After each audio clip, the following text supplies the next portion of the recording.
So let's just talk about practicalities, because how often is it we're going to have someone on the show who's able to talk about shooting, not in the North Pole, but in Greenland. What were your preconceptions about shooting there, and how did it turn out, and what format did you use, and what was the whole experience like? The experience was terrible, and terrible.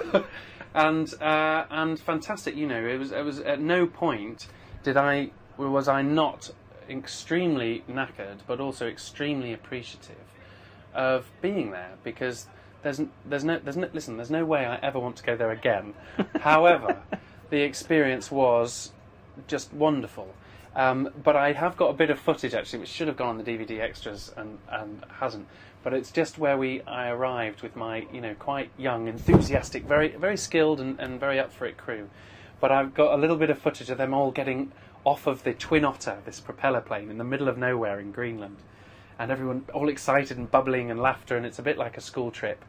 And I just turn the camera around to myself and go, this is going to be fun, and I look at that, and I remember a shot of our assistant cameraman. He got off the Twin Otter in his shorts, flying low, and he's in an Arctic wasteland, and he's all jolly, and 11 days later on our way home, it's like they've been through war, and there's just shocked and burnt, and yeah. But yes, no, leading that team into that environment, it's kind of my first obligation is to make sure everyone's safe. My second obligation is to make sure we complete. But I suppose ultimately, to a large extent, you're trying to man manage and make sure you don't have a mutiny on your hands, because people are working very long hours. It's very intense. It's quite dangerous. They're cold. They're uncomfortable. They're hungry. How big was your crew? Bigger than I wanted. A lot. Right. I had visions of having a 2 or 3 man crew, which I would have. I always argued for, but I think every time when we got the crew in and we got various investors involved, there's a kind of momentum to expand, and it's very difficult to resist that. And I'm not saying that growing the crew was a wrong thing to do. It solved lots of problems that we would have had to overcome had we not had them. But they also create their own kind of problems too. So, can you reveal what the film cost, or is that a tightly guarded secret? No, I'm not one of these that's overly... I'd say the film... I think what I would say is that we started off trying to raise £1.5 million.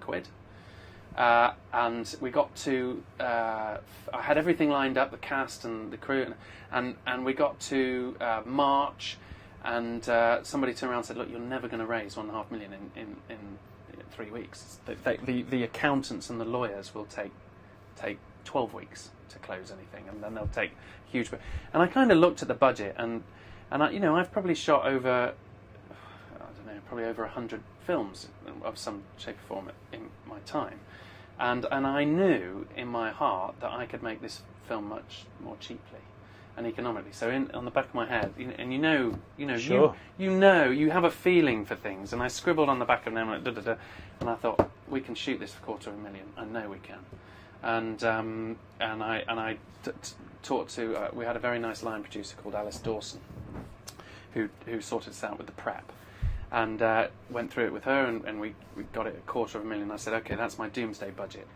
Anyway, at that point, when I went to financiers, I said, listen, you have to give me the money now, because in 3 weeks' time my location starts melting. And it's a real great line that actually that I think that line and the strength of the script and the strength of our rehearsal reel, which I cut together from the actors' rehearsal, got us the money in 3 weeks. Right. £250,000. So that's not the whole budget of the film, but that was to get to a finished offline cut. Right. With obviously with shooting pictures subsidising, in all kinds of ways, the post-production and stuff. Right. But that's and if you see the film, I think it's you haven't seen. you know, I'm always going to oversell my own. Any producer's going to be in love with their film, but I don't think there's many British comedies or any sort of film that have been shot on floating sea ice in the Arctic Circle. There haven't. So I think just the ambition of the project. And what format did you shoot on, and did you encounter any technical problems because of the cold?